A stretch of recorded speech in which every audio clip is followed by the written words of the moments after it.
Luto ng good morning din. Nagluto si Lola ng langka. Ulam natin. Luto na. Tapos, si Dindin may pork chop. Yan ang ulam ni Dindin.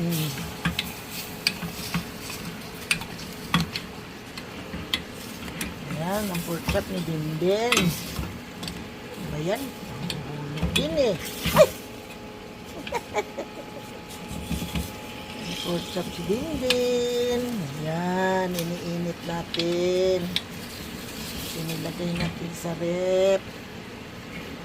Kasi ulam ito kagabi. Hindi nakain dahil maraming ulam. Ngayon, yan ang uulamin ni Dindin. Tapos, may gulay si Lola na langka. Langka.